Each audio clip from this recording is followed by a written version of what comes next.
আল্লাহর আইন চলবে, আল্লাহর এই জমিনে আল্লাহর গোলামি চলবে। আল্লাহর গোলামি ছাড়া কোন দলের গোলামি, কোন মন্ত্রীর গোলামি, কোন এমপির গোলামি, কোন চেয়ারম্যানের চামচামি, কোন মেম্বারের চামচামি করা চলবে না, চলবে না, চলবে না।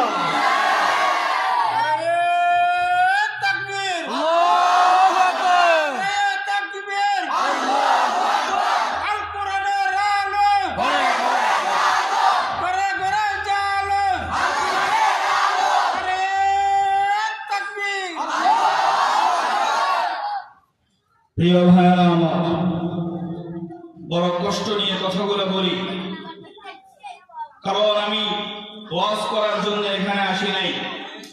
ও কক্সবাজার রামু উপজেলা হামিরপাড়ার মুসলমান, আমি আপনাদের ঘুমন্ত হৃদয়কে জাগ্রত করবার জন্য এসেছি। আমার রব আমাকে এখানে ওয়াজ করার জন্য পাঠায় নাই। আমার রব সেই ঢাকা থেকে আমাকে এখানে পাঠিয়েছেন যে হামিরপাড়ার মুসলিম যুবকরা ঘুমিয়ে আছে, তাদের ঘুমন্ত হৃদয়টাকে একটু জাগ্রত করে দিয়ে আসো।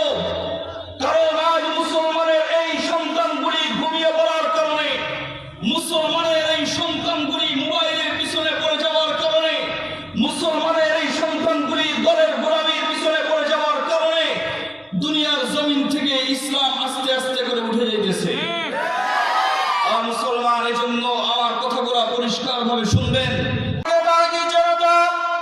এই পর্যায়ে কোরআন ও হাদিসের আলোকে গুরুত্বপূর্ণ তাফসীর পেশ করবেন হামিরপাড়া ইসলামী সমাজ কল্যাণ পরিষদের আজকের প্রথম দিনের প্রধান আকর্ষণ, বিশিষ্ট ইসলামী চিন্তাবিদ ও যুক্তিবিদ জনাব হযরত মাওলানা মুফতি মাহমুদুল হাসান মুরসালিন সাহেব সাহেবাবাদ ঢাকা, মুফতি মাহমুদুল হাসান মুরসালিন সাহেব সাহেবাবাদ ঢাকা।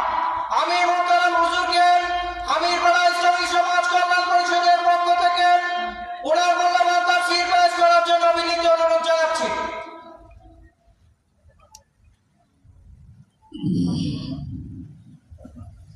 আসসালামু আলাইকুম ওয়া রাহমাতুল্লাহি ওয়া বারাকাতুহু। ঘুমায় গেছেন সবাই মনে হয়? ঘুমান নাই? আমি যে সালাম দিয়েছি এটার আওয়াজ আনুমানিক কত দূর যাবে? কত দূর গিয়েছে? আমি একজন মানুষ সালাম দিলাম, আমার আওয়াজ যদি অন্তত প্যান্ডেলের বাহির পর্যন্ত শোনা যায়, আপনারা এতগুলা মানুষ সালামের জবাব দিলেন, আপনাদের আওয়াজ কত দূর যাওয়ার কথা? যে আওয়াজ দিচ্ছেন এই আওয়াজ দিয়া ইসলাম কায়েম করা যাবে? যাবে? আজকে আমাদের আওয়াজ কম হওয়ার কারণে বাতিল্লা ইসলামকে নিয়ে কথা বলার সুযোগ পায়। না হলে গতকাল পর্যন্ত যে ইহুদি, যেই খ্রিস্টান, যেই নাসারান, যেই নাস্তিক ইসলামকে নিয়ে কথা বলতে গেলে হাঁটু কেঁপেছে, গোটা শরীর থরথর করে কেঁপেছে। আজকে ওই সমস্ত নাস্তিকরা মুসলমানদের বিরুদ্ধে, ইসলামের বিরুদ্ধে আওয়াজ তোলার সাহস পাওয়ার একমাত্র কারণ হলো মুসলমানরা তাদের আওয়াজ বন্ধ করে দিয়েছে। এজন্য মুসলমানের আওয়াজ ছোট করতে হবে নাকি উঁচু করতে হবে? আরো জোরে বলেন। উঁচু করবেন তো ইনশাআল্লাহ? আল্লাহ সবাইকে তৌফিক দান করুন। আমি আবারও সালাম দিতেছি, মুসলমানের যে আওয়াজ আছে সেই আওয়াজকে ছেড়ে সালামের জবাব দিবেন। আসসালামু আলাইকুম ওয়া রাহমাতুল্লাহি ওয়া বারাকাতুহু। মাশাআল্লাহ, আলহামদুলিল্লাহ, الحمد لله الأكرم الذي خلق الإنسان وكرم وعلمه من البيان ما لم يعلم فسبحان الذي لا يحصى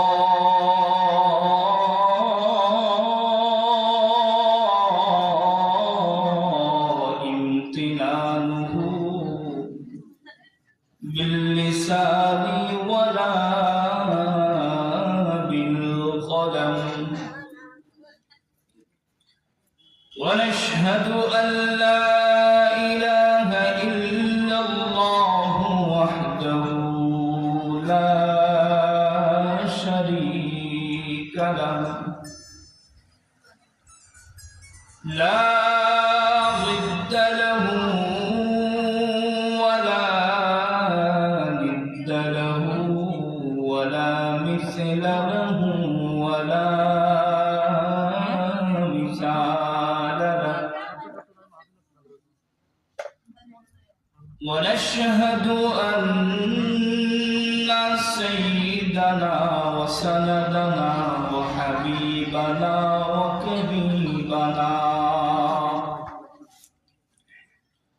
وحبيبنا وكبيبنا وطبيب قلوبنا ومولانا وأولانا محمدا عبده ورسوله الذي أرسله بالحق إلى كافة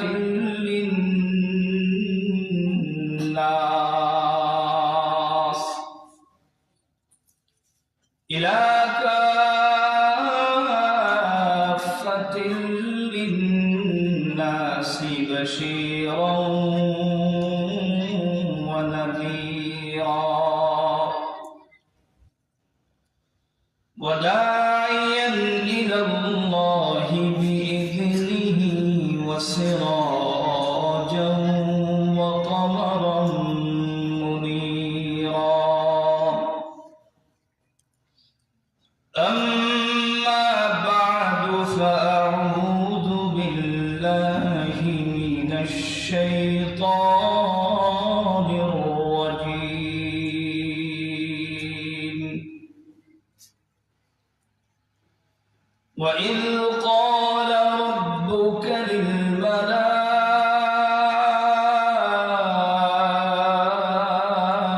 للملائكة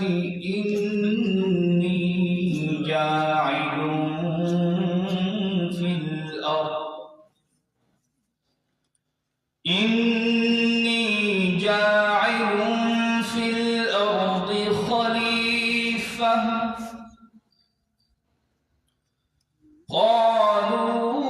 قالوا أتجعل من يفسد فيها ويسفك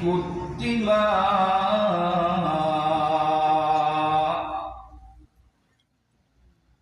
ونحن نسبح بحمدك ونقدس لك قال إني أعلم ما لا تعلمون وقال تعالى يا أيها الذين آمنوا ما لكم إذا قيل لكم انفروا في سبيل الله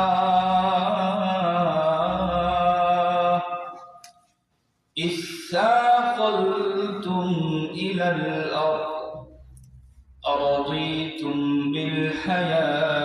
بالحياة الدنيا فما متاع الحياة الدنيا في الآخرة إلا قليل وقال النبي صلى الله عليه وسلم لغدوة في سبيل الله أو روحة خير من الدنيا وما فيها صدق الله مولانا العظيم وصدق رسوله النبي الأمي الكريم ونحن ونحن على ذلك لمن الشاهدين والشاكرين والذاكرين والحمد لله رب العالمين.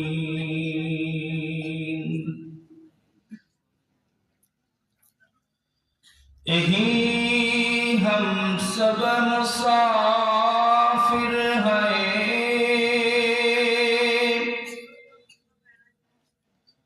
वही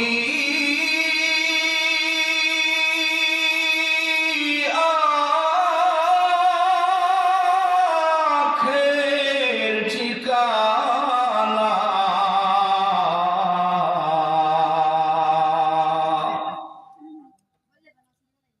यही हम सब मुसाफिर हैं,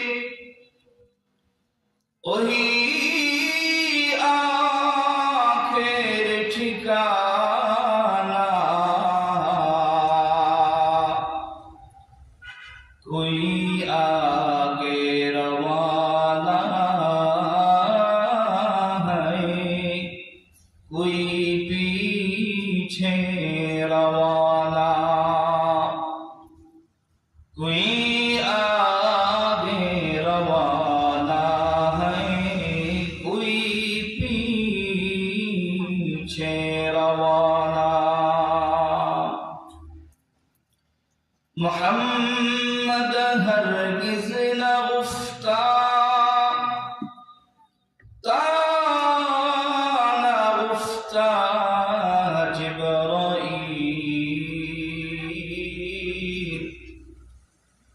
जिब्राइल हरगिज़ न गुफ्ता ताना गुफ्ता रब्बे करीम।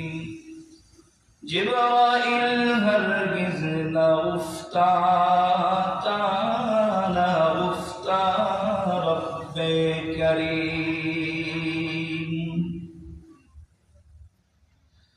আমাকে শহীদ করে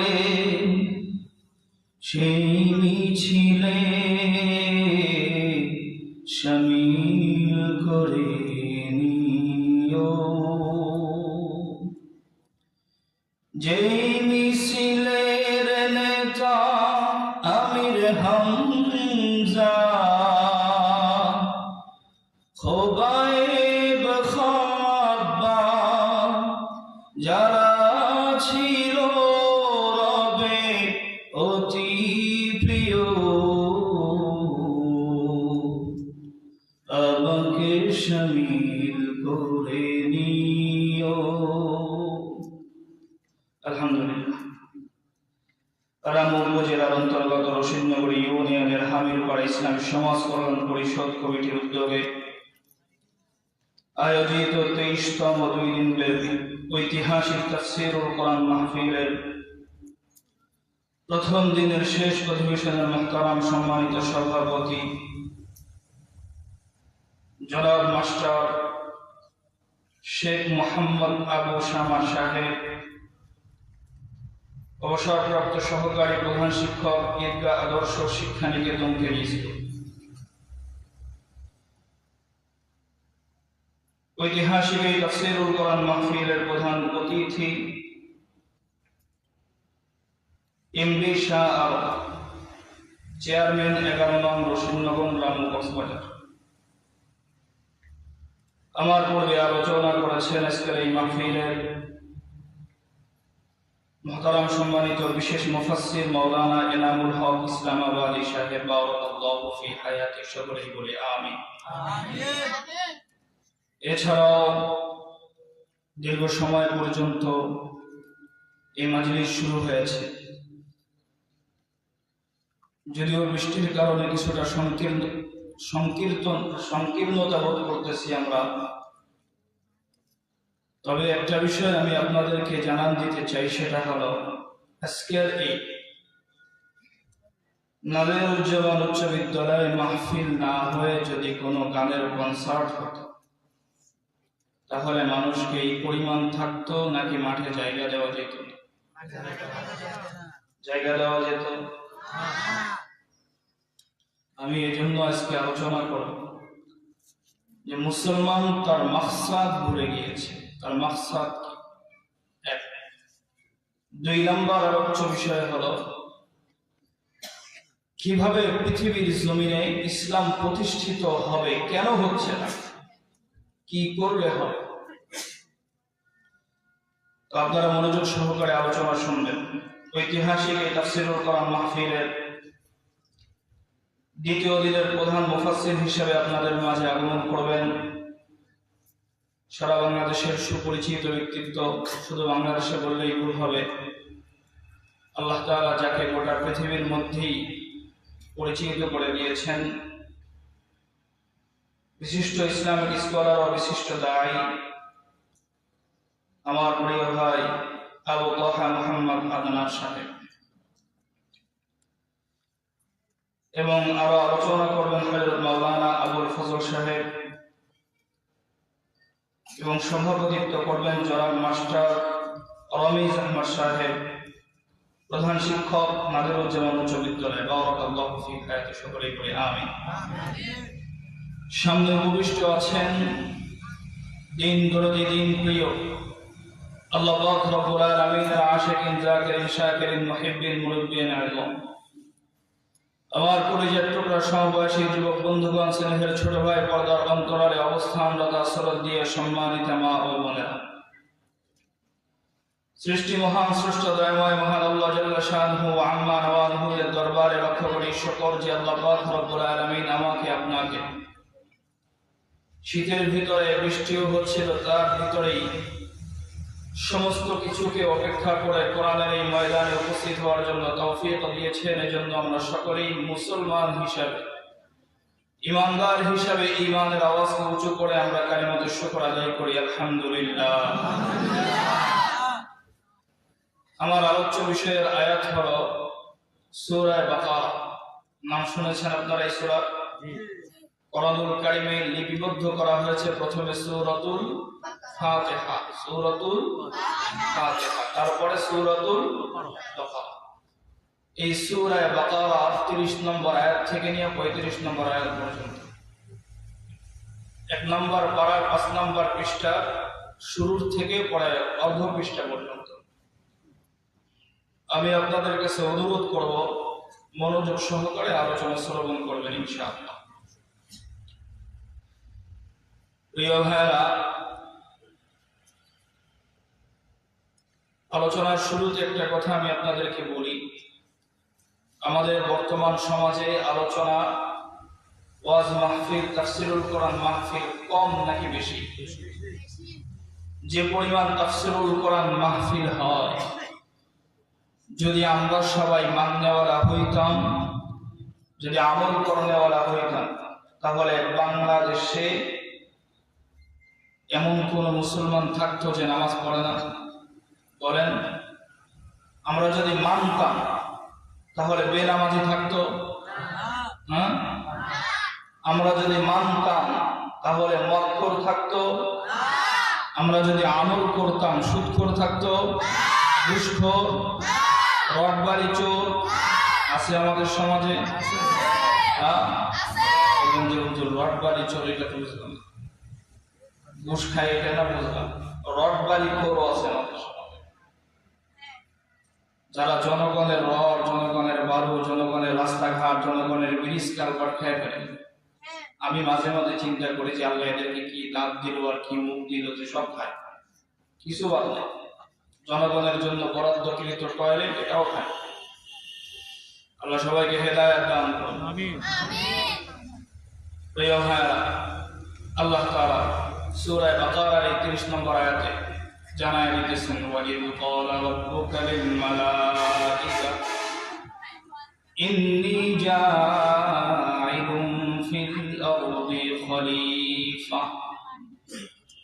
ওয়াইদ ক্বালা রাব্বুকা লিল মালাইকা ইন্নী জাঈলুন ফিল আরদি খলিফা। আমি সরল তরজমা বলি যাতে আপনাদের বুঝতে সহজ হয়। আল্লাহ তাআলা আমাদেরকে যখন পৃথিবীতে পাঠাবে, এর পূর্বে ফেরেশতাদের সাথে মাশওয়ারা করেছেন। আমি পয়েন্ট টু পয়েন্ট আপনাদেরকে বোঝাবো, ভালো করে খেয়াল করে শুনবেন। ফেরেশতাদের সাথে আল্লাহ তাআলা কি করেছেন? বলেন, জোরে বলেন, কি করেছেন? পরামর্শ করেছেন, পরামর্শ। ফেরেশতাদেরকে বললেন যে আমি পৃথিবীতে খলিফা নিযুক্ত করতে চাই।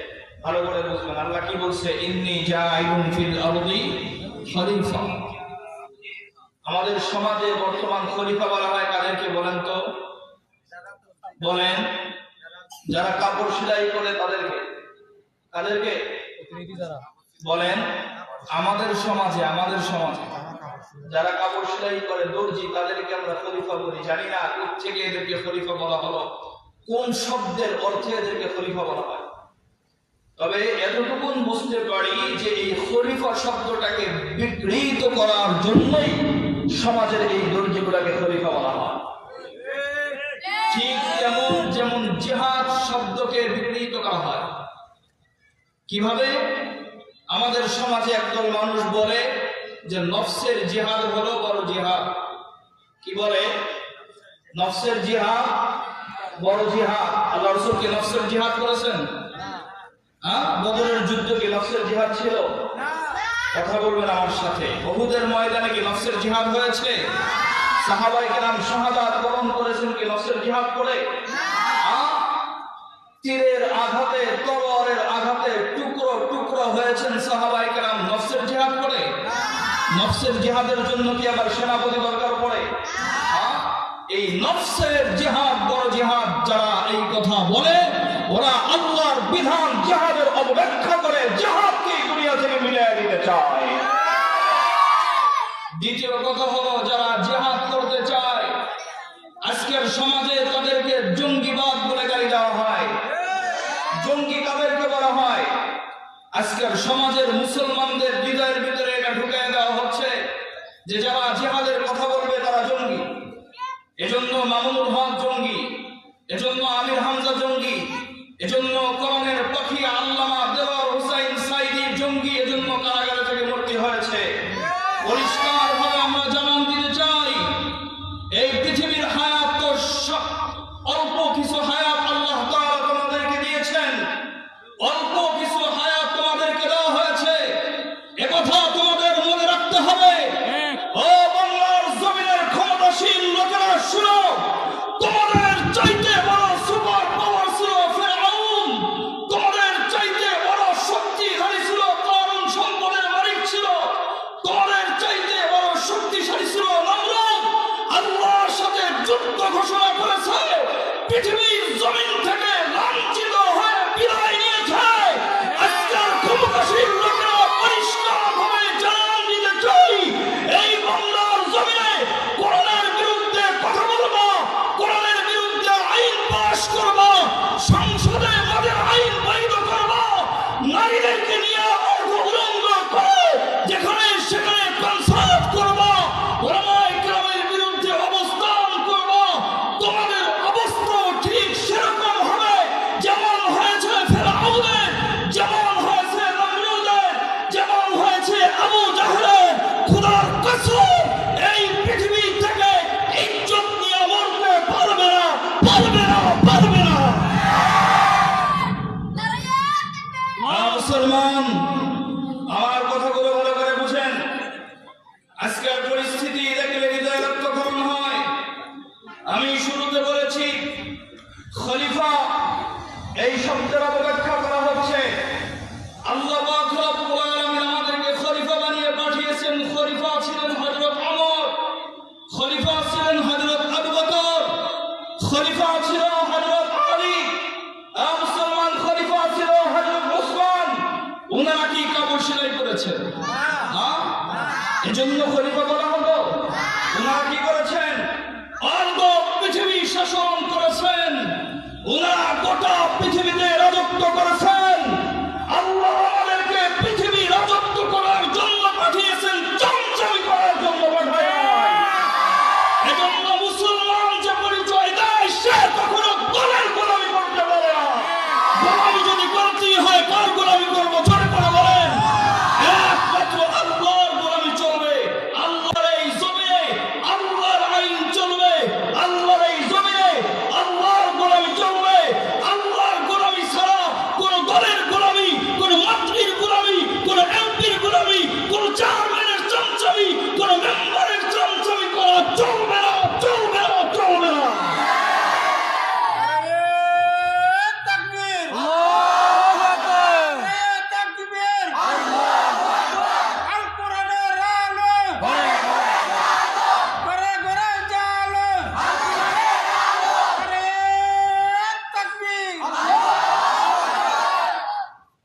প্রিয় ভাইরা আমার, বড় কষ্ট নিয়ে কথাগুলো বলি, কারণ আমি ওয়াজ করার জন্য এখানে আসি নাই।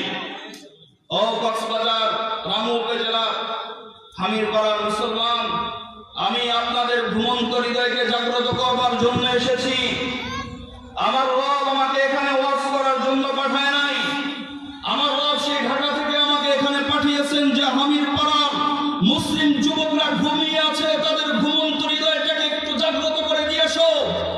কারণ আজ মুসলমানের এই সন্তানগুলি ঘুমিয়ে পড়ার কারণে, মুসলমানের এই সন্তানগুলি মোবাইলের পিছনে পড়ে যাওয়ার কারণে, মুসলমানের এই সন্তানগুলি দলের গোলামির পিছনে পড়ে যাওয়ার কারণে দুনিয়ার জমিন থেকে ইসলাম আস্তে আস্তে করে উঠে যেতেছে।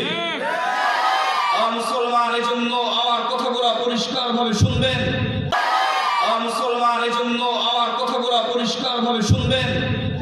কোরআনে আল্লাহ বলছেন খলিফা, আল্লাহ আমাদেরকে খলিফা করে নিযুক্ত করেছেন। আমরা পৃথিবীতে রাজত্ব করব। এই পৃথিবী আমাদের, এই জমিন কার?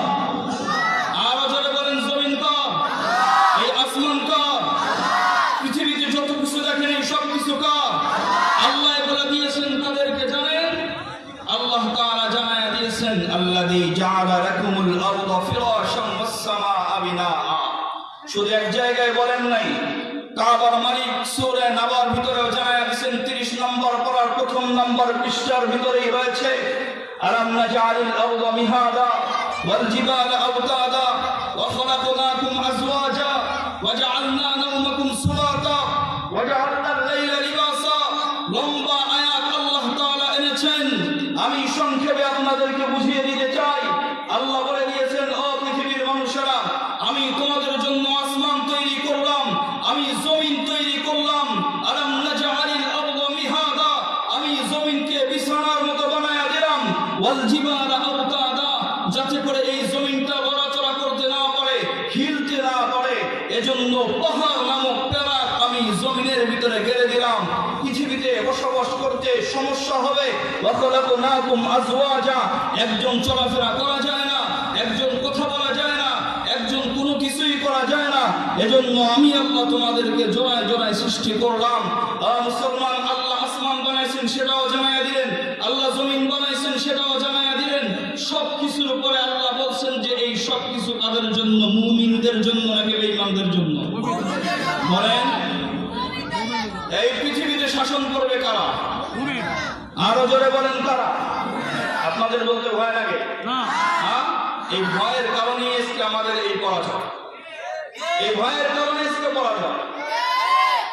না হলে মুসলমান যদি ভয় না করতো, পরাজয় হওয়ার কোনো প্রশ্নই থাকে না। আমি স্মরণ করিয়ে দিতে চাই সেই স্বর্ণযুগের কথা। মুসলমান ভাইয়েরা আমার, আমাদের ঈমান আর তাদের ঈমান কেমন ছিল একটু সংক্ষেপে ঘটনা উদাহরণস্বরূপ শোনায় দিতে চাই। মসজিদে নববীতে নবীজি সাল্লাল্লাহু আলাইহি ওয়াসাল্লাম বসে বসে জিহাদের ময়দানের জন্য সাহাবীদের নাম নিতেছে। এমন সময় একজন মহিলা দৌড়ে চলে আসছে। আসার পরে এসে বলতেছে, ইয়া রাসূলুল্লাহ, দুধের ছোট একটা বাচ্চা দুধ খায়, অল্প বয়স, নিয়ে চলে আসছে যে আল্লাহ রাসূল, আমি আমার এই দুধের বাচ্চাটার নামও আপনার এই জিহাদের খাতার ভিতরে লেখা দিয়েছি। রাসূল অবাক হয়ে গেছে, বলতেছে, আমি তো জিহাদের ময়দানের জন্য নাম নিতেছি, আমি তো খেলা করার জন্য নাম নিচ্ছি না। আল্লাহু আকবার বলেন।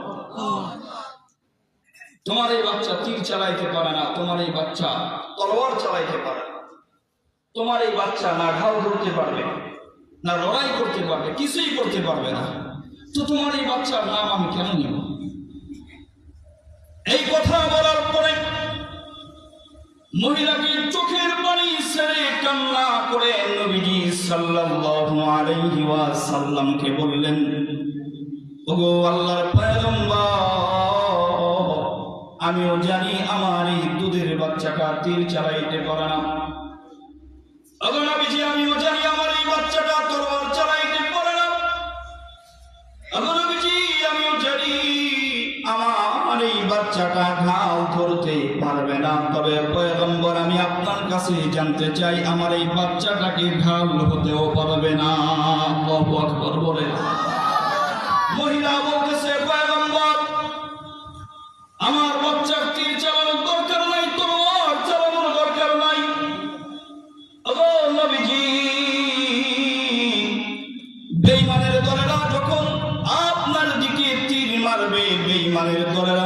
আপনার দিকে তলোয়ারের আঘাত করবে।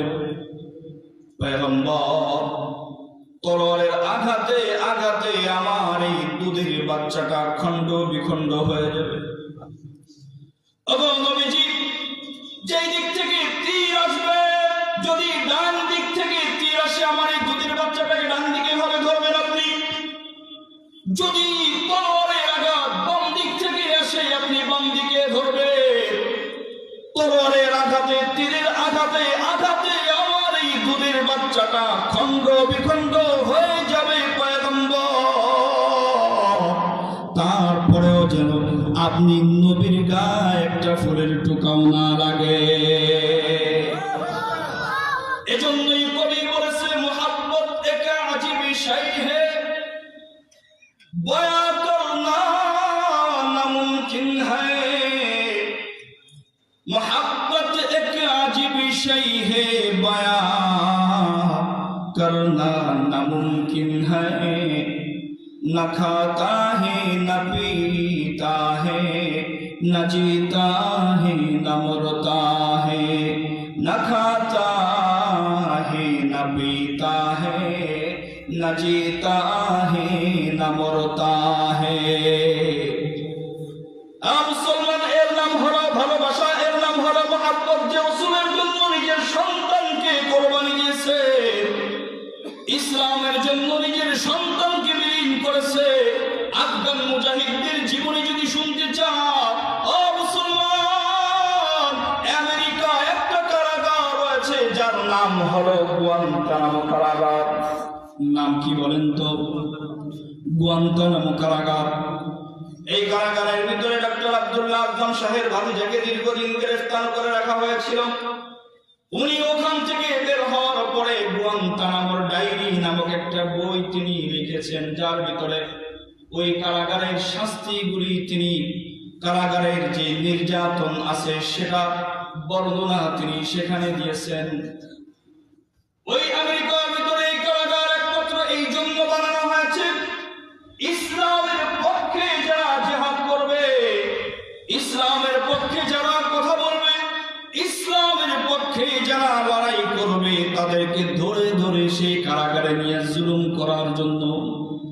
কেমনে জুলুম করা হয় মুসলমান? উনি লিখেছেন যে পা ঝুলায় দেওয়া হয়, পা নিচের দিকে থাকে। ওনাদেরকে ঝুলায় দেওয়ার পরে আল্লাহর দ্বীনের মর্দে মুজাহিদদেরকে লটকায় দেওয়ার পরে ওনাদের কাছে ধারালো খঞ্জর রয়েছে, যেটা আগুনে পুরায়া পুরায়া পায়ের তালু থেকে বস্তুগুলি কুচে কুচে উঠায়। আর মুসলমান মনে পড়ে যায়, আমি যখন পড়তেছিলাম আমার মনে পড়ে গেল সেই বেলালের কথা, আমার মনে পড়ে গেল সেই হামজার কথা, আমার মনে পড়ে গেল সেই হামজার কথা, আমার মনে পড়ে গেল খালিদ বিন ওয়ালিদের কথা, যে তারা যেমনই ভাবে ইসলামের জন্য শহীদ হয়েছেন, সাধারণ শহীদ নাম, ওনাদেরকেও টুকরা টুকরা করা হয়েছে। আর মুসলমান ওনাদের বিবি ছিল, ওনাদের বাচ্চা ছিল, ওনাদেরও সংসার ছিল, ওনাদেরও পৃথিবী ছিল। আল্লাহ ওনাদেরকেও আসমান দিয়েছেন, ওনাদেরকে আল্লাহ জমিনও দিয়েছে, ওনাদেরকে আল্লাহ যা যা দিয়েছেন আমাদেরকেও তাই দিয়েছে। এমনটা নয় যে কোনো অংশে তাদেরকে কম বা বেশি দেওয়া হয়েছে, অথচ তারা সব কিছু বিসর্জন দিয়ে আল্লাহর দ্বীনের জন্য নিজেদেরকে কোরবানি করেছে, যার কারণে আল্লাহ তাআলা দুনিয়া থেকে জান্নাতি বানায় কবরে নিয়েছে।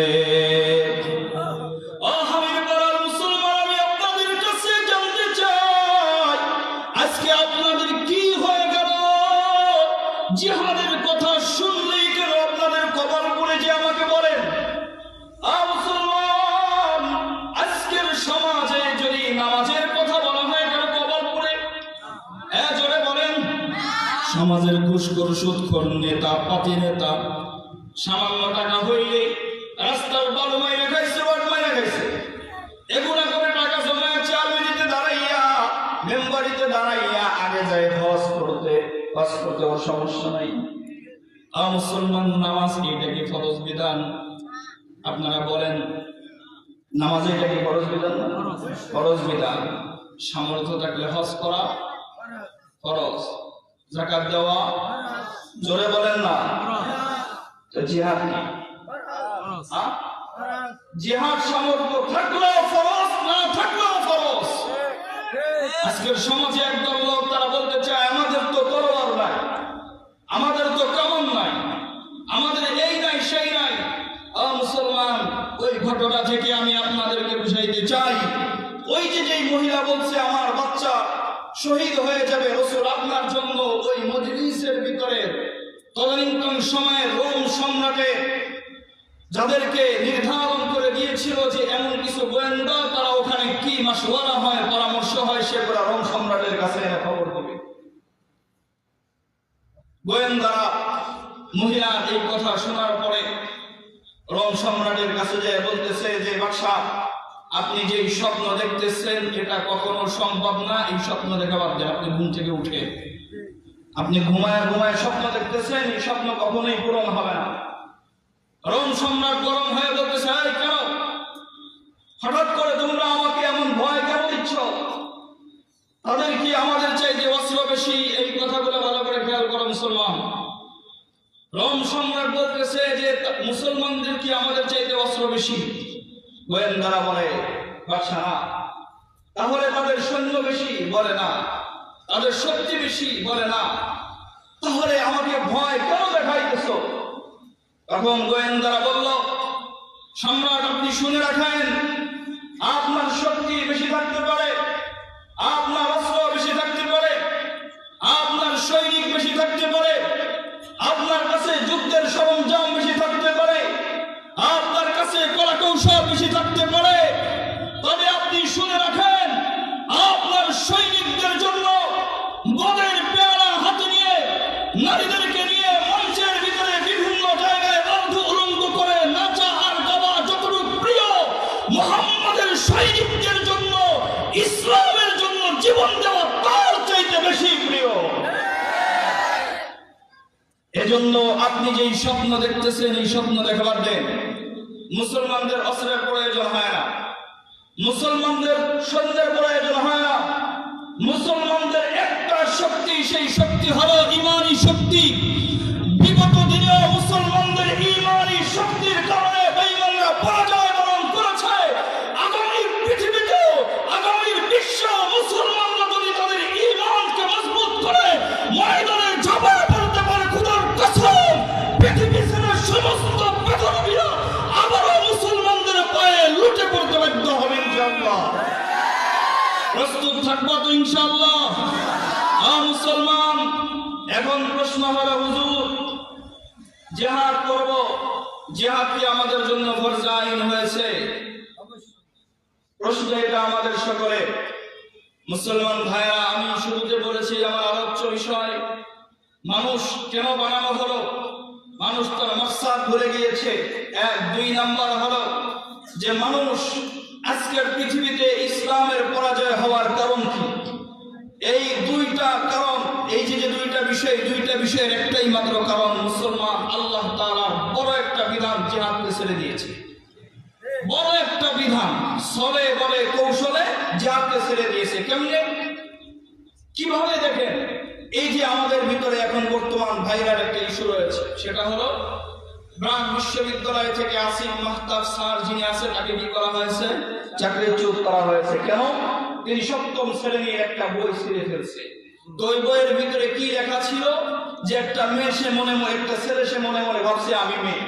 যদিও আমাদের বাংলাদেশে, আপনারা আজকে জেনে রাখেন, আমাদের বাংলাদেশে যে পরিমাণ হিজড়া, আমরা যাদেরকে তৃতীয় লিঙ্গের মানুষ বলি, সমাজের অবাঞ্ছিত মানুষ মনে করি, এদের ভিতরে আপনারা বিশ্বাস করবেন না, আমি আজকে আপনাদেরকে একটা তথ্য দিয়ে যাই।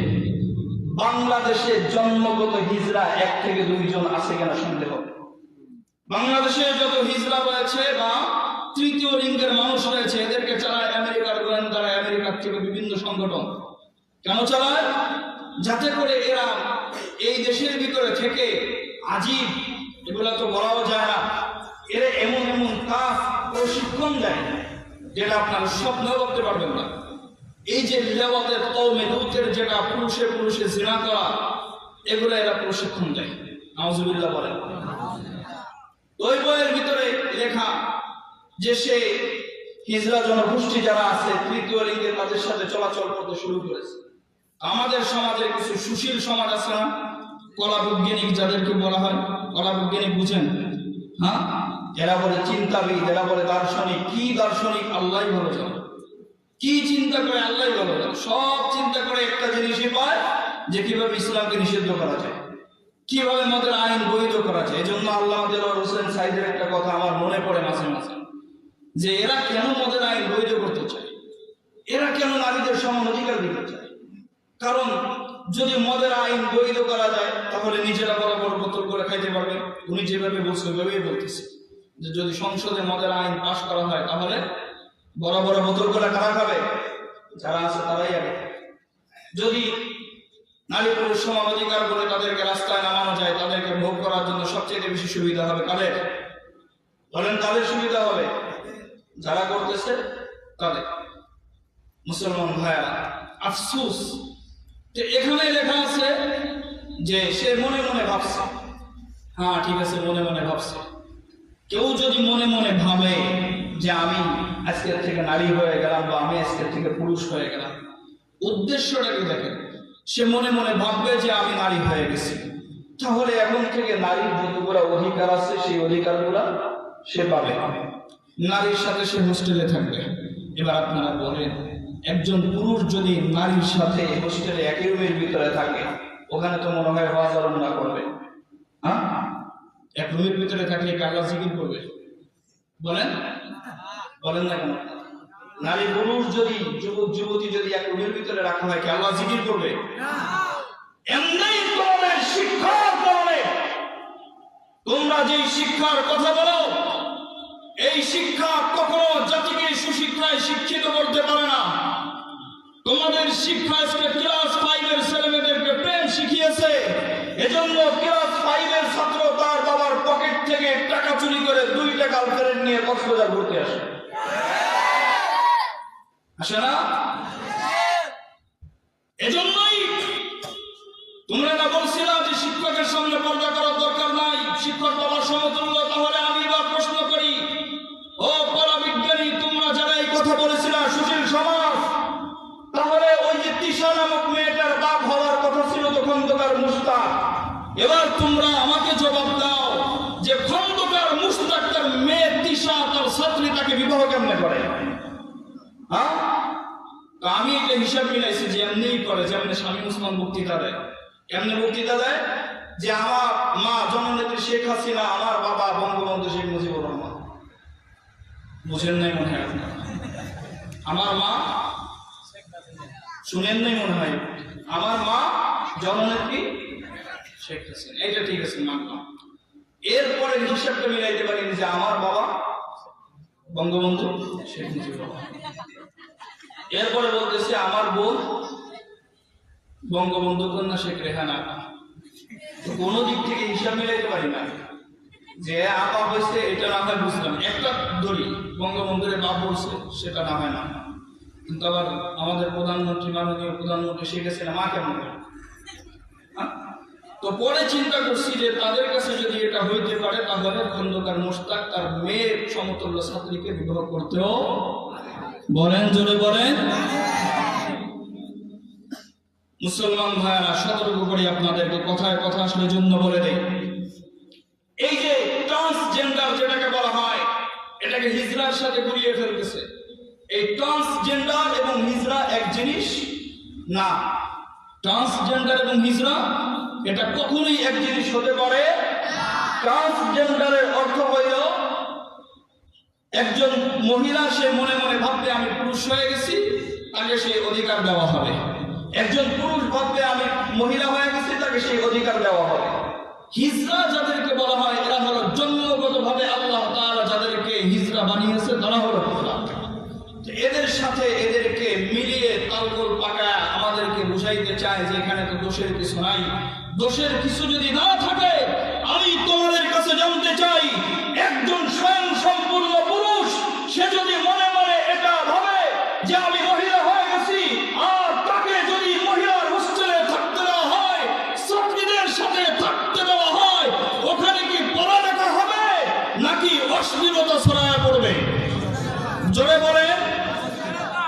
উদ্দেশ্য কোথায় বুঝতে পেরেছেন আপনারা? বুঝতে পেরেছেন কিভাবে অশ্লীলতা ছড়ায় মুসলমান ভাইয়েরা? এজন্য আমরা এখান থেকে একটা মেসেজ দিতে চাই। আজকের থেকে এই বিকাশ ব্র্যাক ইউনিভার্সিটি বাংলাদেশের সবচাইতে বড় দুইটা কোম্পানি, একটা হলো আরো, আর একটা হচ্ছে বিকাশ। আলহামদুলিল্লাহ সুম্মা আলহামদুলিল্লাহ, বাংলার মুসলিম তাওহীদি জনতা ফেসবুকে লেখালেখি হওয়ার কারণে তারা বিকাশকে একেবারের জন্য অবাঞ্ছিত ঘোষণা করেছে, বয়কট করেছে। 2 দিনে তাদের যতটুকু খবর পেয়েছি যে 4000 কোটি টাকার উপরে লস হয়েছে। আলহামদুলিল্লাহ বলেন, আলহামদুলিল্লাহ বলেন। এই ব্র্যাকের ব্যাপারে আল্লামা মাহমুদুল হক সাহেব সতর্ক করেছেন, আল্লামা সাঈদী সাহেব আমাদেরকে সতর্ক করেছে, মাহমুদুল হাসান গুনবী এবেছাড়া তো আজকে জেলের ভিতরে এখনো বন্দী আছে এগুলা বলার কারণে। এজন্য আপনারাও এই আরত এবং ব্র্যাকের যতগুলি কোম্পানি আছে এগুলো আমরা আজকের থেকে বয়কট করবো তো ইনশাআল্লাহ। বিকাশে কোনো লেনদেন করবেন না, এর বিকল্প নগদ রয়েছে, নগদে লেনদেন করবেন। ঠিক এখান থেকে আরেকটা মেসেজ দিতে চাই, মুসলমান সময় কম কিন্তু কথা অনেক, রাতও দীর্ঘ হয়ে যাবে, সারা রাত যদি বলি বুকের ব্যথা শেষ হবে না, বলার তো জায়গা নাই। আপনাদেরকে বলবো না তো বলবো কাদেরকে বলেন? প্রিয় ভাইরা আমার, আজকে একটা বিষয়, আমাদের বাংলাদেশের অবস্থাতে ইস্যুর পরে ইস্যু আসে, পিছনের ইস্যু নিচে পড়ে যায়, সামনে যেটা আসে আমরা পিছনেরটাকে ভুলে যাই। আমি আপনাদের কাছে জানতে চাই, যারা যুবক ইয়ং জেনারেশন আছে ফেসবুক চালা, তোমরা আমাকে জবাব দাও, ফিলিস্তিনে মুসলমানদের উপরে নির্যাতন এখনো চলে নাকি বন্ধ হয়েছে? তাহলে এগুলা নিয়ে কেন তোমাদের আলোচনা হয় না? কি জবাব তোমরা দিবা আমাকে বলো, কি জবাব দিব? ওরা যদি আল্লাহর দরবারে দাঁড়ায় যায়, ওই মাসুম বাচ্চা যদি বলে, আমি একটা কথা শুরুতে বলেছি যে জিহাদ ফরজে আইন হয়েছে কিনা, আমি এই কথার মাধ্যমে আপনাদেরকে বুঝাইয়া দিব। ওই মাসুম বাচ্চাগুলি ওরা কথা বলতে পারে না, ওদের কি অপরাধ? কোন অপরাধ আছে? অপরাধ আছে? ওরা যদি রবের কাছে যায় বলে, আল্লাহ আমার তো কোনো অপরাধ ছিল না, তারপরেও আমাকে হত্যা করা হয়েছে, শুধু হত্যা করা হয়েছে তা না, নির্মম ভাবে আমাকে হত্যা করা হয়েছে, রব্বে কারীম, তবে আমার দেশের যে মানুষ ছিল তারা কমজোর ছিল, হয়তো তারা পেরে উঠে নাই, তবে তাদের পাশের রাষ্ট্র, আজকে যদি ইন্ডিয়ায় কিছু হয় আমরা কান্না করি, ঠিক না? কান্না করি, মায়া কান্না করি। ইন্ডিয়ার জন্য ইলিশ পাঠায় আর ইন্ডিয়া আমাদের জন্য লম্বা লম্বা বাঁশ পাঠায়, আমরা কি পাঠাই? ইলিশ পাঠায়, আর তারা আমাদের জন্য কি পাঠায়? লম্বা লম্বা বাঁশ পাঠায়। মাঝে মাঝে নদীর পানি ছেড়ে দিয়ে সিলেট গোটা শহরকে বন্যায় ভাসিয়ে দেয়। প্রিয় ভাইরা, ওই বাচ্চাগুলি যখন বলবে যে আমাদের পাশে ছিল ইন্ডিয়া, আমাদের পাশের রাষ্ট্র ছিল পাকিস্তান, রব্বে কারীম সৌদি আরব ছিল, বাংলাদেশে এত ওয়াজ মাহফিল, বাংলাদেশ নাকি বলে 100-এর ভিতরে 80% মানুষ মুসলমান, রব্বে কাবা এত এত মুসলমান থাকার পরেও আমি মাসুম বাচ্চা, আমাকে কেন শহীদ হতে হলো? আমাকে কেন নির্যাতনের শিকার হতে হলো? ও বাংলার মুসলমান, এখান থেকে একটা কথা আমি আপনাদেরকে বুঝিয়ে দেই, যারা আজকের সমাজে বলেন জিহাদ তো আমাদের উপরে ফরজে আইন হয় নাই, আমরা জিহাদ করবো কেন? মুসলমানদের জন্য 4টি অবস্থায় জিহাদ ফরজে আইন হয়ে যায়। কয়টা অবস্থায়? আরো জোরে বলেন, কয়টা অবস্থায়? 4টি অবস্থায়।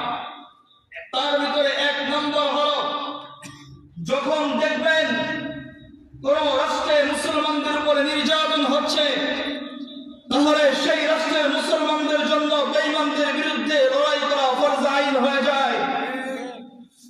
যদি তারা না বলে, তাহলে তাদের পাশের যে রাষ্ট্র রয়েছে সেই রাষ্ট্রের মুসলমানদের জন্য লড়াই করা ফরজ আইন হয়ে যায়। যদি তারাও না বলে, তাদের পাশের রাষ্ট্রে যারা মুসলমান রয়েছে তাদের উপরে আল্লাহর রাহে মুসলমানদের পক্ষে জিহাদ করা ফরজ আইন হয়ে যায়।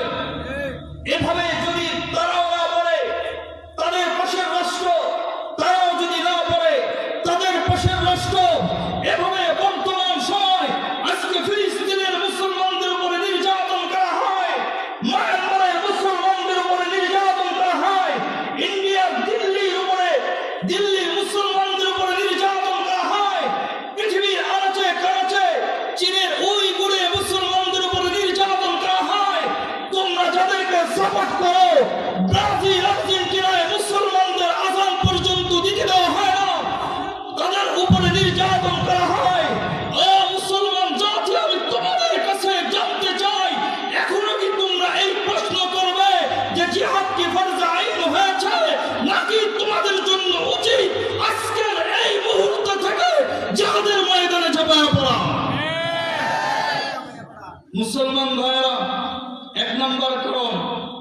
তাদের উপর নির্যাতন হয়, আমাদের উপর জিহাদ ফরজ আইন হয়েছে কিনা বলেন?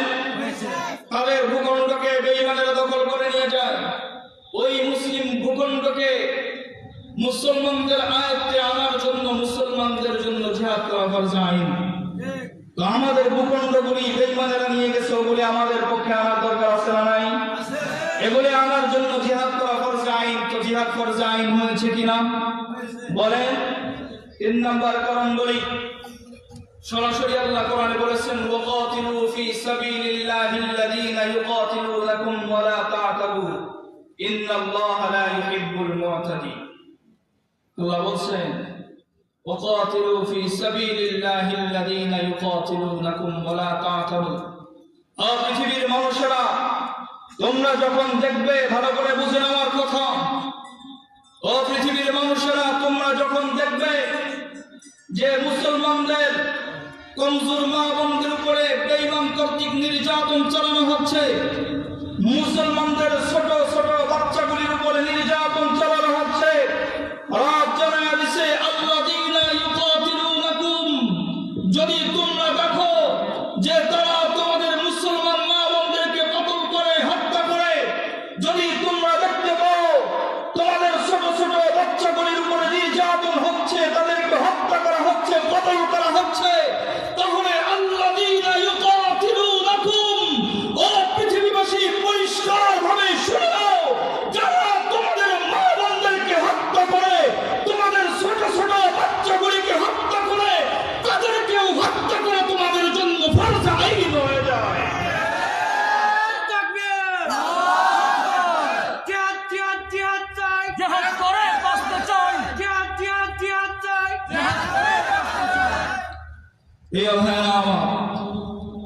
জিহাদ ফরজ আইন হওয়ার জন্য আর কারণ বলতে হবে?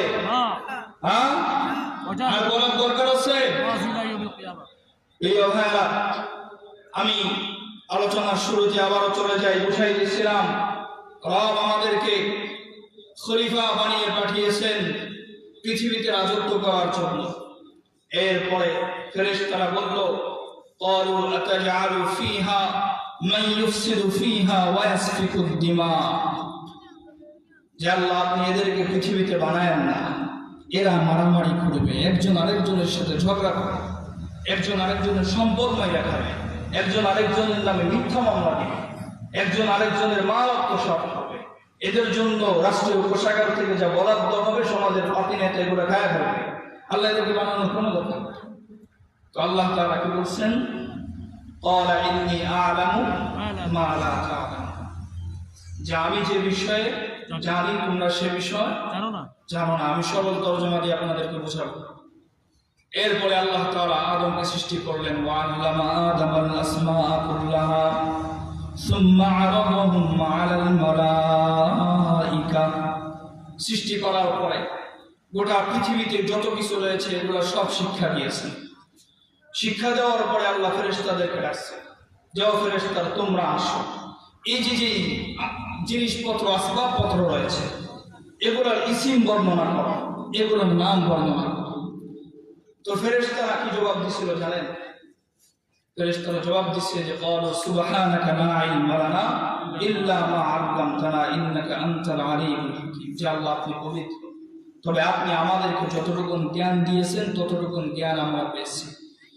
আপনি যে বিষয়ে জানার নাই সে বিষয়ে আমরা জানি না, আমরা বলতেও পারবো না। আল্লাহ তাআলা আদম পয়গম্বরকে বলার জন্য বললেন, ক্বালা ইয়া আদামু আনবিহুম বিআসমাইহিম ফালাম্মা আনবাহুম বিআসমাইহিম ক্বালা আলাম আকুল লাকুম ইন্নী আ'লামু গায়বাস সামাওয়াতি ওয়াল আরদি ওয়া আ'লামু মা তুবদুনা ওয়া মা কুনতুম তাকতুমুন। উঠাউঠি করলে আলোচনা শেষ করে দিব, উঠাউঠি করবেন নাকি?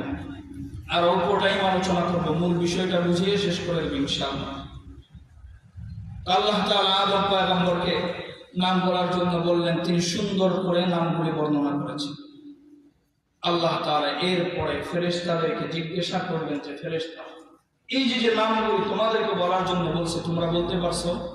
ফেরেশতারা জবাব দিছে যে আল্লাহ না, আমরা বলতে পারি। এবার বললেন যে আমার আদমকে বলতে বলছে, সে বলতে পারছে? বলে যে হ্যাঁ আল্লাহ বলতে পারছে। তখন আল্লাহ বলতেছে যে এবার তোমাদের কাছে আমি জানতে চাই যে আমার আদম কি বড় নাকি তোমরা বড়? আমার আদম শিক্ষিত বেশি নাকি তোমরা শিক্ষিত বেশি? তো প্রকাশ তো পেয়েই যায়, নাম তো তারা বলতে পারে নাই, বলতে পারছে কে? আদম। তো শ্রেষ্ঠত্ব বেশি কার? আদমের। এবার এখান থেকে আরেকটা মেসেজ আমি আপনাদেরকে দিয়ে দিই। আল্লাহর কাছে শ্রেষ্ঠ ব্যক্তি হলো কারা? যারা জ্ঞানী। কারা? জ্ঞানী ব্যক্তি। আর আমাদের সমাজে শ্রেষ্ঠ ব্যক্তি কারা? যেগুলোর জ্ঞান নাই, একেবারে ডামিস, ফাহুয়া ডামিস, ডামিস আর ডামিস। তো নিজের সিগনেচার দেয় আঙ্গুল ছাপ্পা মারে, আছে না? আছে। চেয়ারম্যান সাহেব টিপ মার, টিপ আছে। আমার আফসোস লাগে, স্কুলে মাস্টার, সে 15-20 বছর পড়ালেখা করে সে মাস্টার্স কমপ্লিট করে সে স্কুলের ভিতরে মাস্টারি করতেছে।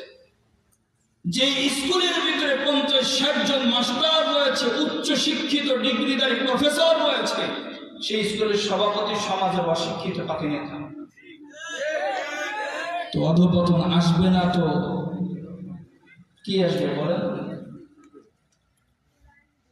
তোমরা দাম কেন দিবা তাদেরকে? সামান্য টাকার জন্য? এই বেটা জবাব দাও, সম্পদ দিয়েছেন কে? আরো জোরে বলে দিয়েছেন কে?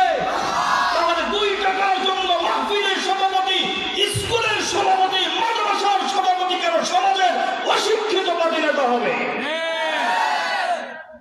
সম্পদ চাইবে কার কাছে? আল্লাহর কাছে। দিবে কে? আল্লাহ। রিজিক দিবে কে? আল্লাহ। এজন্য কারো গোলামি করার দরকার আছে? মুসলমান যে জ্ঞানী তাকে সম্মান দিবেন। হ্যাঁ, বয়সে বড় হলে সেটা ভিন্ন কথা। প্রত্যেকটা মানুষ তার বয়সের কারণে সম্মান পাবে, এটা ঠিক আছে। তোমাকে আমরা যেই সম্মান দিতেছি আজকে সমাজের ভিতরে, এদেরকে আজকে মাথার তাজ বানানোর কারণে আজকে আমরা পায়ের নিচে পড়ে আছি। এই জন্য আল্লাহ রাসূল অনেক আগেই, সেই 1400 বছর আগে বলে গেছে যে যখন যোগ্য স্থানগুলোতে অযোগ্য ব্যক্তিরা বসবে, তোমরা বুঝে নাও যে কিয়ামত আর বেশি দূরে না। কিয়ামত আর বেশি দূরে নাই, আসলেও দূরে না। কারণ এখন সমস্ত যোগ্য জায়গার ভিতরে বসেছে কারা? যোগ্য ব্যক্তিরা। বলেন। এজন্য একটা বাণী আমার মনে পড়ে, আমার এই মুফাসসির আল্লামা দেওয়ার হোসেন সাইদি সাহেবের।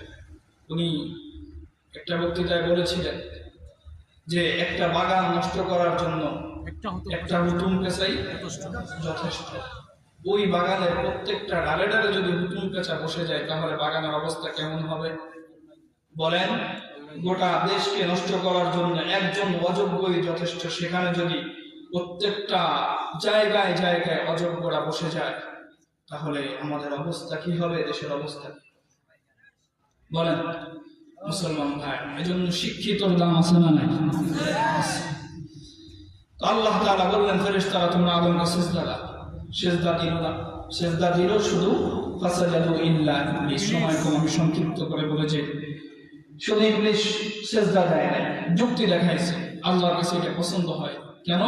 আল্লাহ বলতেছে যে আমি আমার আদমের দাম বাড়াইতে চাই, আমি আমার আদমের কি করতে চাই? দাম বাড়াইতে চাই। তুই বেটা কি আমার আদমকে অসম্মানী করা? ইবলিস সিজদা দেয় নাই, যুক্তি দেখাইছে, আল্লাহ ধ্বংস করে দিচ্ছে। এজন্য মুসলমান আমি তোমাদেরকেও বলি, যদি কাউকে বেইজ্জত করতে চাও, যদি কারো পিছনে রাখতে চাও, তোমরা কি হইবা?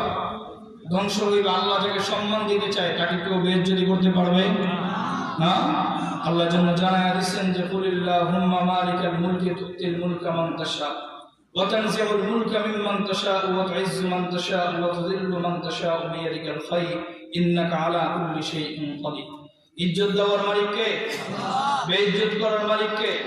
সমস্ত ভাড়াই দেওয়ার মালিক কে? এজন্য ভয় করব কাকে?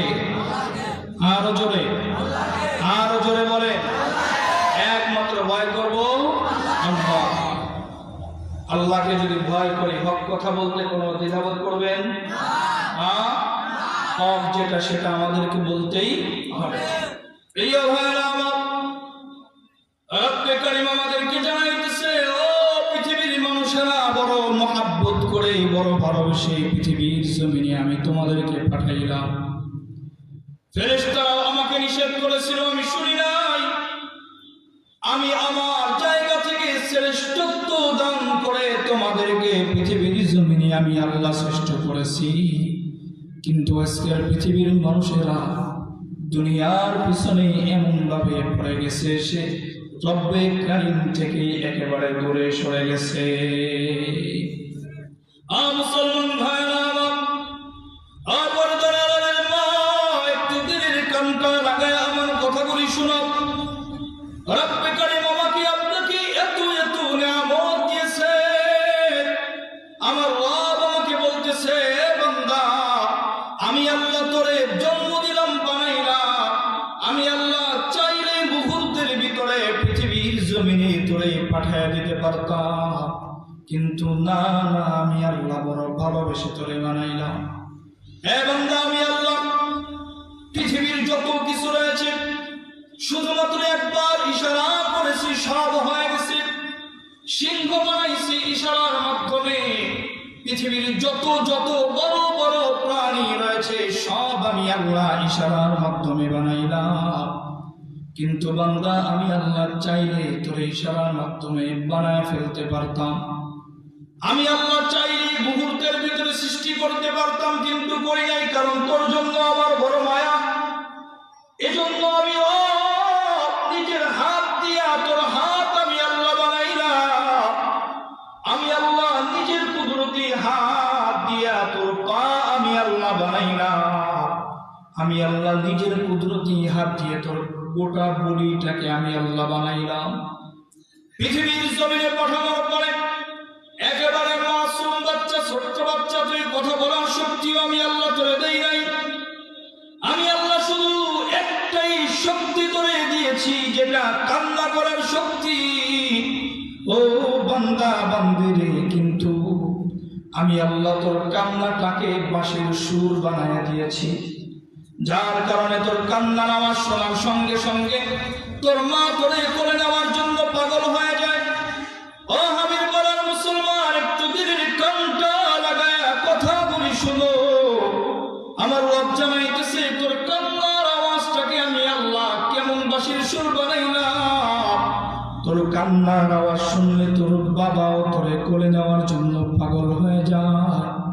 তোর কান্নার আওয়াজ শুনলে তোর নানা নানি, দাদা দাদি, চাচা চাচি, খালা খালু সবাই তোরে কোলে নেওয়ার জন্য দৌড়ে ছুটে আসে। তারপরেও তুই বান্দা যখন বড় হইলি, আমি আল্লাহ কথা বলার শক্তি আমি আল্লাহ দান করলাম। আল্লামাহুল বায়ান, এমন কথা বলার শক্তি দিয়েছি, যেই শক্তি আমি পৃথিবীর অন্য কোনো মাখলুককে দেই নাই। এ বান্দা, সিংহের কথা তুমি বুঝতে পারো না, বাঘের কথা বোঝার মতো শক্তি তোমার নাই, জঙ্গলের প্রাণী কুলের কথা বোঝার মতো শক্তি তোমাদের নাই। কিন্তু মুসলমান, আমি তোমাদের কাছে জানতে চাই, তোমাদের কথাগুলি জঙ্গলের প্রাণীরা বুঝে কিনা? গরুকে যদি কৃষক বলে লাইনে যাও, যায় কিনা? এক কথা বলেন, যায় কিনা? বাঘ মানুষের শিকার করে কিনা? আজও পর্যন্ত দেখছেন যে কোনো বাঘ মানুষকে শিকার করছে? যে মানুষকে পাইলা পয়সা শিকার করে বড় বানাইছে? আছে এরকম কোন ইতিহাস? কিন্তু মানুষে বাঘ শিকার করতেছে মুসলমান, কারণ আল্লাহ মানুষের কথাটাকে এমন একটা ভাষা রব শিক্ষা দিয়েছে, যে ভাষা পৃথিবীর সব মাখলুক বুঝতে পারে। এরপরে আল্লাহ বলতেছে, বান্দা কি চাইছো? আর আমি আল্লাহ দেই নাই, বলো তুমি আমার কাছে যা চাইছো আমি আল্লাহ তাও দিয়েছি, যা চাও নাই আমি আল্লাহ তাও তোমারে দিয়েছি। আমি যদি চাইতাম যে তোমারে ইহুদির ঘরে জন্ম দিব, আমি পারতাম কিনা? মুসলমান কথা বলেন, রব যদি চাইতো ইহুদির ঘরে জন্ম দিবে, পারতেন কিনা? আল্লাহ যদি চাইতো আমাদেরকে কুকুর বানাবে, পারতো কিনা? কিন্তু আল্লাহ আমাদেরকে কোনো প্রাণী না বানাইয়া রব্বে কারীম আমাদেরকে আশরাফুল মাখলুকাত বানাইলেন। রব্বে কারীম আমাদেরকে হিংস্র জানোয়ার না বানাইয়া আশরাফুল মাখলুকাত মানুষ বানাইলেন। আল্লাহ গোটা পৃথিবীকে আমার আপনার জন্য সৃষ্টি করে আল্লাহ জানায়া দিল বান্দারে, পৃথিবীর যত মাখলুক রয়েছে আমি আল্লাহ সব তোমাদের জন্য সৃষ্টি করেছি। শুধুমাত্র কেবলমাত্র তোমাদেরকে আমি আল্লাহ আমি রবের জন্য সৃষ্টি করেছি। ও বান্দা, তারপরেও আমি আল্লাহ এই কথা বলি না যে তোমরা তোমাদের সময়ের 24 ঘন্টা সময় আমার দাও। আমার আল্লাহ বলতেছে, আলা ইন্না আউলিয়া আল্লাহ, আলা ইন্না আউলিয়া আল্লাহ। ও পৃথিবীর মানুষেরা, সারা জীবন গুনাহ করছো, অন্যায় করছো, অপরাধ করছো, ওই যে হামির পড়ার সেই তাফসীরুল কোরআন মাহফিলে যাইয়া একটা বার আমি আল্লাহকে চিৎকার করে আল্লাহ বলে ডাক দিছো, কিন্তু অন্তরের ভিতরে মায়া ছিল আমি আল্লাহর জন্য, ভালোবাসা ছিল আমি আল্লাহর জন্য। ও বান্দা, আমি আল্লাহকে ডাক দিতে তোমার দেরি হবে, কিন্তু আমি আল্লাহ মাফ করতে দেরি করব না। মুসলমান ভাইরা, রব্বে করিম বলতেছে, আলা ইন্না আউলিয়া আল্লাহ, আলা ইন্না আউলিয়া আল্লাহ লা খাউফুন আলাইহিম ওয়ালা হুম ইয়াহজানুন। এ বান্দারে, 24টা ঘন্টা সিজদায় পড়ে থাকতে হবে, সেই কথা আমি আল্লাহ বলি না। আমি আল্লাহ বলি, বান্দা, তোমার 24টা ঘন্টা সময়ের মধ্য থেকে 5 ওয়াক্ত নামাজের সময় মুয়াজ্জিন যখন তোমার ডাক দেয়, আমি আল্লাহর ডাকে সাড়া দিয়ে মসজিদে নামাজে হাজির হয়ে যাও। 20 মিনিট করেও যদি সময় দেওয়া হয়, মুসলমান 1 ঘন্টা 40 মিনিট সময় আল্লাহ আমাদের কাছে চেয়েছে। আল্লাহ বলছে, বান্দা, আমি বেশি কিছু চাই না। তুমি গার্মেন্টসে চাকরি করো, তোমার চাকরি তুমি করবা। তুমি ব্যবসা করো, তোমার ব্যবসা তুমি করবা। ও মা, তুমি রান্না করো, তোমার রান্না তুমি করবা। পৃথিবীতে তোমার যত কাজ আছে সব কাজগুলি তুমি করবা, তবে কাজ করবে তোমার হাত আর তোমার পা। জবান যেহেতু ফিরে আছে, ওই কাজ করার সময়টাতে আমি আল্লাহ আল্লাহ জিকির করো। মুসলমান, আল্লাহ বলতেছি, বান্দা, 24 ঘন্টা সময় আমি আল্লাহ তোমাদের কাছে চাই না। অন্তত যদি সকালবেলা ফজরের নামাজটা পড়ে সূরা ইয়াসিন তেলাওয়াত যদি করতে পারো, সন্ধ্যা পর্যন্ত আমি আল্লাহ আমার কুদরতি হাত দিয়ে তোমার হেফাজত করব। মুসলমান, আজকে তুমি কিসের পিছনে পড়লাম? নামাজ ছাড়লা, আজবা জিহাদ ছেড়ে দিলা। আজকে তুমি কিসের পিছনে পড়লাম? এই বেটা, একটু দিলের কানটা লাগায় আমার কথাগুলি শুনো। আমার ভিতরে আর তোমার ভিতরে, ও মুসলমান, আমাদের ভিতরে আর কুকুরের ভিতরে কোনো পার্থক্য আছে? বর্তমান সমাজের দিকে যদি একটু লক্ষ্য করা হয়, কুকুরও খায়, আমরাও খাই, কুকুরও ঘুমায়, আমরাও ঘুমাই, কুকুর বাচ্চা পয়দা করে, আমিও বাচ্চা পয়দা করি। কুকুরেরও থাকার স্থান আছে, আমার আপনারও থাকার স্থান আছে। কুকুরের নির্দিষ্ট একটা জায়গা আছে, আমার আপনারও নির্দিষ্ট একটা জায়গা আছে। ও হামির পাড়ার মুসলমান, একটা গাড়ি, একটা বাড়ি, একটা নারী, একটু ব্যাংক ব্যালেন্স, একটু ক্ষমতার পাওয়ার আর দুনিয়ার সামান্য জায়গা, এর নামই যদি তোমার জিন্দেগি হয়, এর নামই যদি তোমার লাইফ হয়, তবে আমি তোমার কাছে জানতে চাই, তোমার ভিতরে আর কুকুরের ভিতরে পার্থক্যটা কোথায়?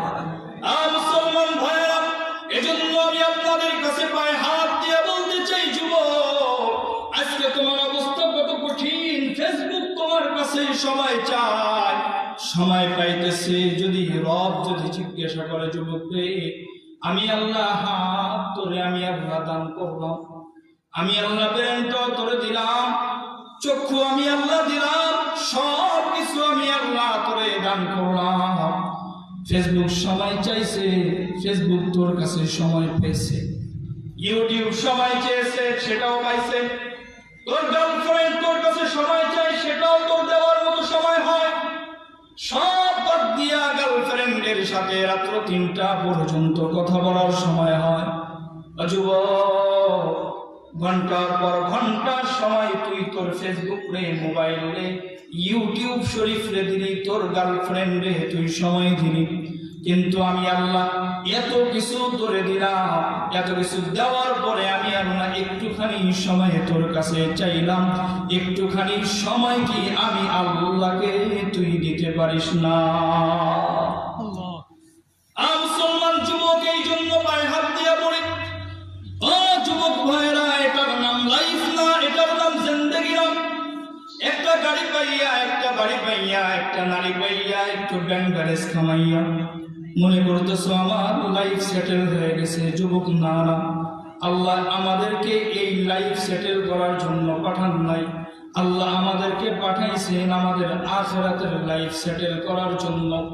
এই বেটা, আমি জানতে চাই, আজকে যদি আমি মারা যাই, এখানে যারা আছে আপনাদের যে দাদারা যেই বাড়ির মালিক ছিল, আপনার দাদা যেই দিন মারা গেছে, এরপরে কি বাড়ি ঘর জায়গা জমিন কবরে নিয়ে গেছে? আরো জোরে বলেন। আপনার বাবা মারা গেছে, সম্পদ নিয়ে গেছে, আপনি আপনার বাবাকে পাড়ায় পাড়ায় মাটি দিয়েছেন রে যুবক। একটু ভালো করে শুনে, দুনিয়ার জমিন থেকে কিছুই নিয়ে যেতে পারে না। মরণের সময় হয়েছে, দুনিয়া লাঠি মেরে আমাদেরকে বের করে দিয়েছে। এজন্য কবি বলেন, করলে ঈমান সে দিল কি সফাই, छोड़ दे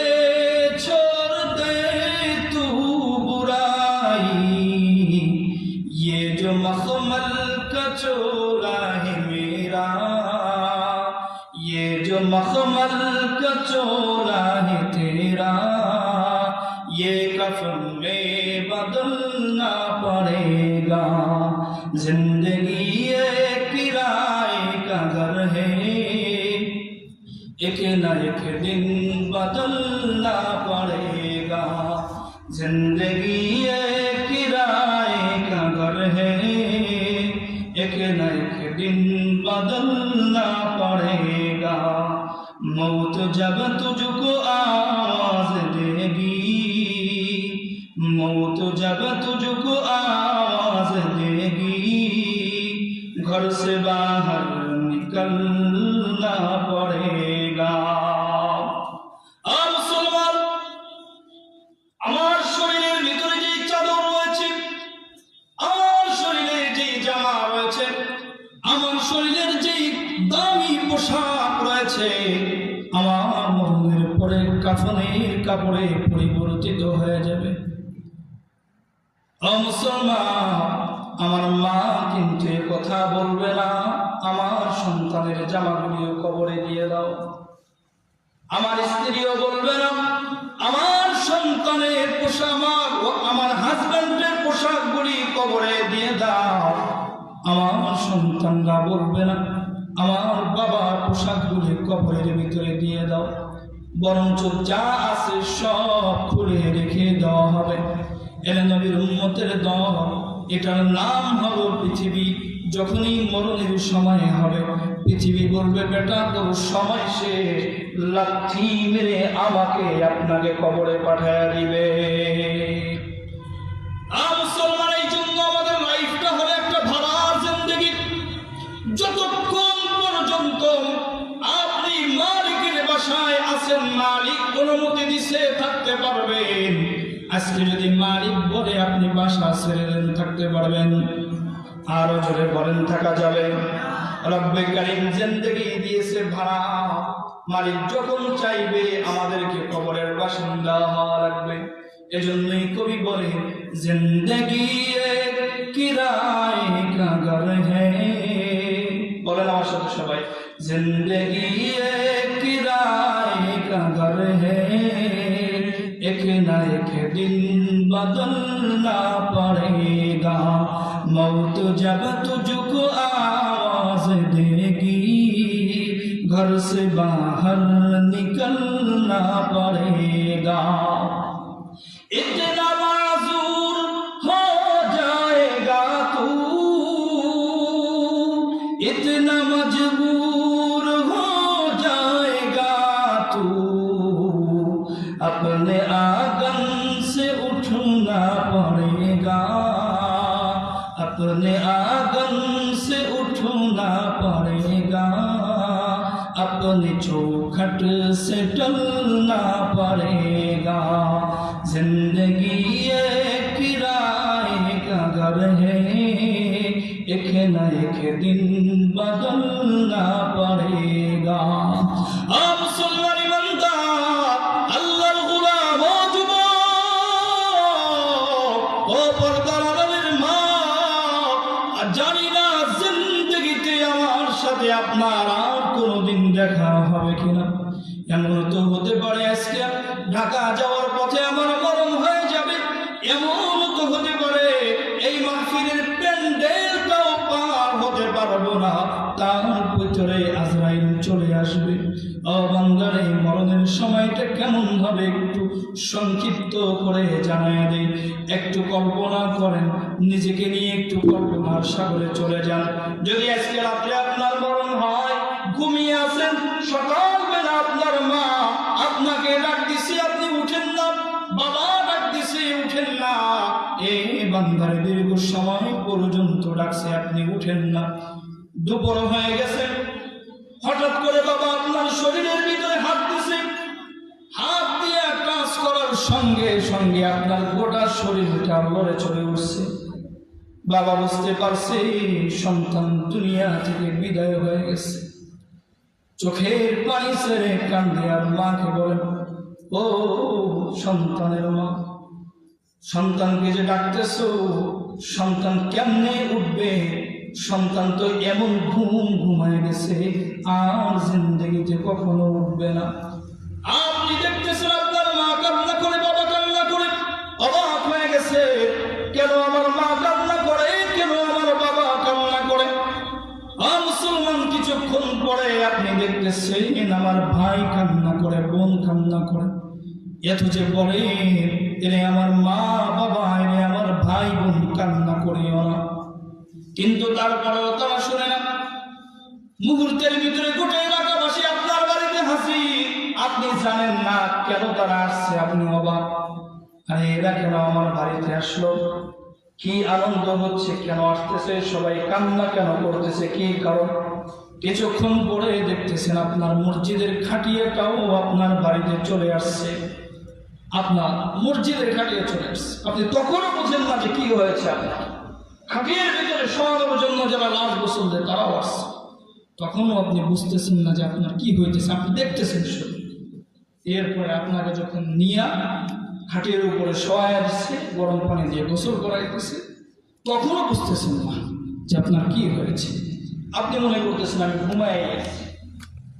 আপনি সবাইকে রিকোয়েস্ট করতেছেন এই তোমরা কান্না করিও না, কিন্তু কেউ শুনেন না। আপনাকে গরম পানি দিয়ে গোসল করাতে হচ্ছে, আপনি কাঁদতেছেন, কষ্ট পেতেছেন, মাকে বলতেছেন মা আমি কষ্ট পেতেছি, এদেরকে নিষেধ করো আমাকে গরম পানি দিয়ে গোসল করাইতে, আমার সহ্য হয়। কিন্তু আপনার মা আপনার কথা শুনতেছে, বাবা শোনে, ভাই শোনে, কেউ শোনে। কিছুক্ষণ পরে আপনাকে সাদা কাফনের প্যাকেট বানিয়ে দিচ্ছে, তখনও আপনি বলতেছেন যে আমাকে সাদা কাফনের প্যাকেট কেন বানাইছে, কিন্তু তখনও আপনি বুঝতেছেন না যে আপনার মরণ হয়ে গেছে। আপনি দেখতেছেন সব, রিকোয়েস্ট করতেছেন আমাকে সাদা কাফনের প্যাকেট বানায় আল্লাহ। এরপরে সবচাইতে আফসোসের ব্যাপার আপনি কি দেখবেন জানেন? দেখবেন যে যাদের জন্য আপনার লাইফ নষ্ট করেছে, যাদের জন্য আপনার জীবনের সমস্ত কিছু ব্যয় করেছে, সেই সন্তানগুলি আপনাকে কাঁধে করে আপনার বাড়ি থেকে বের করে নিয়ে যাচ্ছে। তখনও আপনি কান্না করতেছেন আর বলতেছেন যে যে সন্তানরা তোদের জন্যই তো সব করলাম, আমাকে আজকে আমার বাড়ি থেকে কেন বের করতেছে? আপনি তখন বুঝতে পেরেছেন যে আমার তো মৌত হয়ে গেছে। যখন কবরে নিয়ে যায় আপনি বলতেছেন যে আরে এই কবরের পাশ দিয়ে আমি দিনেও চাইতে ভয় পেয়েছি, আজকে এই কবরে আমার একা রেখা তোরা চলে আসবে। সন্তানের পা ধরতেছেন যে বাবা যাইস না। যখন কবর দিতেছে তখন কাঁদতেছেন আর বলতেছেন যে আমার এখানে রাখিস না তোরা, আমি থাকবো কিভাবে এখানে? আমার গরম লাগবে, আমাকে বাতাস দিবে, অন্ধকারে আমি থাকবো কিভাবে?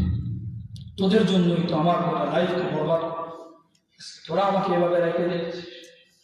হাজার রিকোয়েস্ট করবো তারপরেও শুনুন, আপনাকে রেখেই চলে আসবে, তারা রেখেই চলে আসবে। একদিন, 2 দিন, 3 দিন কাম, এরপর শেষ, ভুলে যাবে। বছর ঈদের সময় একটাবার যায় কবর দিয়ে আসবে। আমাদের মরণের সময় প্রত্যেকের পরিস্থিতি ঠিক যেটা বললাম এমনই হবে, কিন্তু তখন যদি আপনি বুঝেন কোনো ফায়দা হবে? বলেন কোনো ফায়দা হবে? এই জন্য আমাদের বুঝতে হবে কোথায়? এখনই দুনিয়ায় লাশ রয়েছে, তখন ডাকতেছেন, তখন শোনে না। কবরে যাওয়ার পর শুনবে কিভাবে? বলেন, শোনার কোনো সুযোগ আছে? কোনো সুযোগ নেই।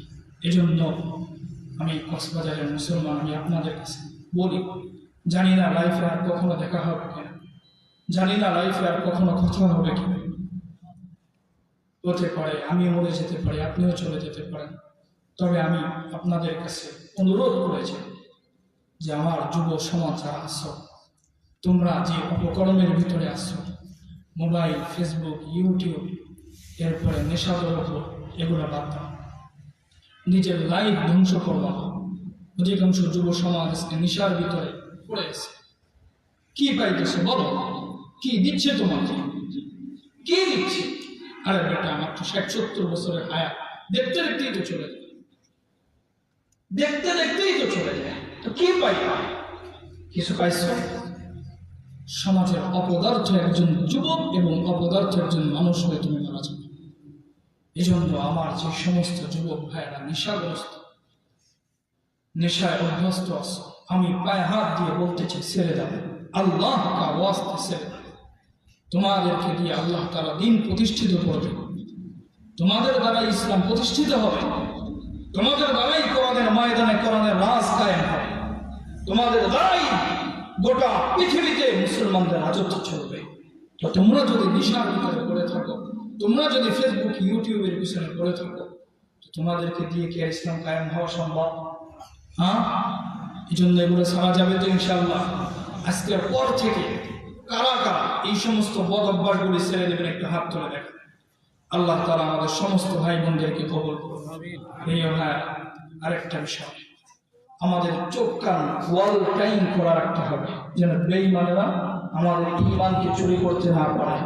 ঠিক আছে ইনশাআল্লাহ? খোলা রাখবেন তো ইনশাআল্লাহ? তৃতীয় আরেকটা কথা, জিহাদের জন্য প্রস্তুতি নেন, বিশেষ করে গাজওয়াতুল হিন্দের জন্য লম্বা আলোচনার দরকার ছিল। ইচ্ছা ছিল যে গাজওয়াতুল হিন্দ সম্পর্কে কিছু শোনাবো ইনশাআল্লাহ, যদি নেক্সট টাইম কখনো সম্ভব হয় শোনাবো ইনশাআল্লাহ গাজওয়াতুল হিন্দ সম্পর্কে। গাজওয়াতুল হিন্দ সম্পর্কে প্রস্তুতি নেন, মাহাদির কাফেরা সৈনিক হওয়ার জন্য প্রস্তুতি নেন, যাতে করে বদরের যুদ্ধের সাহাবায়ে কেরামের মতো মর্যাদা নিয়ে কবরে যেতে পারে। আল্লাহ আমাদের সবাইকে তৌফিক দান করুন, সকলেই বলে আমিন। আমা আলাইনা ইল্লাল বালাগ। বিশেষ করে আমি আপনাদের কাছে অনুরোধ করব,